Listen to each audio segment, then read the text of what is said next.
guys, Jared here, and something has arrived. Dun dun dun.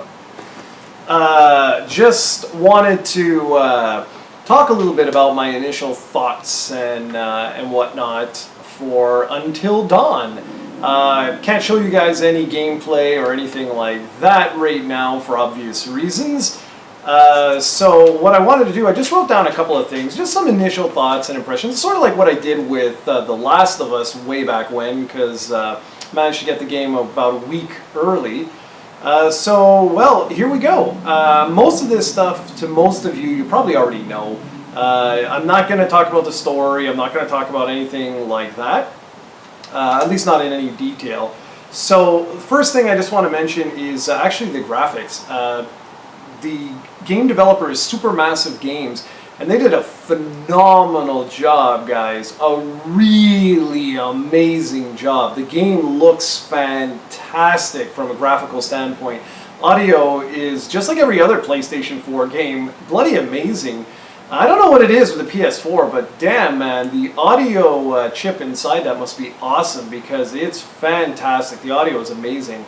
So, if you don't know, Until Dawn is very reminiscent of Heavy Rain, whereby you control a character during key scenes. There's QuickTime events, then there's others where you'll be in some sort of like cinematic sort of situation, and you'll have, say, like a little reticule, a target and a little reticule, and you have to line them up. You know, things like that. It's very, very reminiscent of Heavy Rain in terms of the overall gameplay. It's got an episodic breakdown, sort of like Alan Wake. So in other words, like you'll play through, say, like the first chapter, and then it'll say like previously, and then you'll see a recap. And I really like that. That's really, really cool, especially if you stop playing for any period of time and you go back to the game.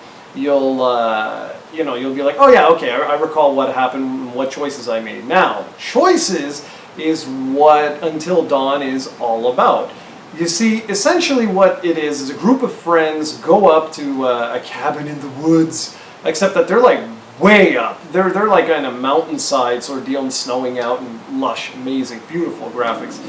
And then all hell breaks loose. Think of the original Clock Tower, where you had, I forget how many characters went to the house, and then someone died, and then you were getting chased by like Scissors Man, and you had to try and save all your friends. Well, conceptually, at least from where I'm sitting right now, having played through half the game, I can tell you that yeah, that's about right.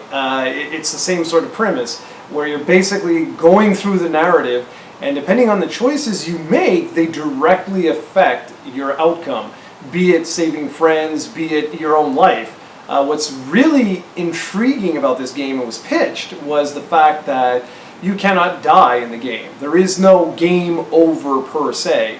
If one character dies, that's it. That their story ends there, and then you have all the other characters where there's multiple storylines going on simultaneously, and you'll simply pick up with one of those other characters. And it's awesome because they highlight the butterfly effect, and that's essentially what is happening. So you might do one little thing, and I can't, like I said, I can't go into too many specifics here, but you might do something like trip down a stair, and you think, oh, you know what, that's nothing, like who cares or whatever, but that one thing causes your foot to be sore, so that later on you can't climb up this other thing because you twisted your ankle, sort of thing. That is total BS. I just made all that up. If that happens to be in the game, well, that's an amazing coincidence. But yeah, so that's the way this whole game conceptually was designed around. And it's cool because you can actually go into the menu and you have like a butterfly, and you can use the, where's my controller, you can use the touchpad here, and you can swipe back and forth, and it's so cool because you see like the wings will actually flap. So you'll have, say, like a branch like this, and when you flip, you'll say like, okay, this was the choice you made here, flip, and you'll see another wing, and it'll say like, this is what happened because of that choice you made. So theoretically, you'll be able to go back and change the decisions that you made. Let's see, what else did I want to mention? Really cool. I love that, though. I absolutely love the fact that there's appears to be probably like 30 to 60 to maybe even over 100 different decisions that you can make, because I don't know, this is my first time through, I don't know if I go in one direction, will it be like one choice, or was it a series of choices that led me to this path? I don't know that yet. I mentioned about the gameplay, just very, very, quick overview. One of the reasons why it looks so bloody nice is because of the limited interactivity, right? Like when you're moving around in a finite area, and you can interact with key items that you can pick up and look at, sort of like the Order 1886. And then there will be QuickTime events during like cinematics, like I mentioned, like with stairs and things like that. Like if you jump, it'll say like circle, and you'll be like ding, ding, ding, ding, ding. And if you miss it, maybe nothing will happen. Although maybe you'll end up causing a butterfly effect that will eventually kill that character. I say about Clock Tower, said about the graphics. The game comes out on August 25th, and the last thing and the most important thing that I want to mention is this is a damn creepy game, guys. I actually had my hand shaking at one point. I was like, whoa, whoa, because it's set up like all the cliched horror films. So like you'll be playing as a character, it'll be like a cinematic sort of deal playing out, where you'll have either a QuickTime event, or you'll be interacting with something, and there might be just behind you, say like through a window, you'll see, say like something, say like a shadow or something like that, and it gets to you, man. Like the tension is like building and building, and someone is calling, which I will mute. So yeah, it's like building and building and building and building up, and you're like, oh my god, what the hell is like going on here? And then boom, nothing happens. And you're like, what the hell, man? And you'll go to like this next area or whatever, and bam, something like flies in your face, like, jeez, mother.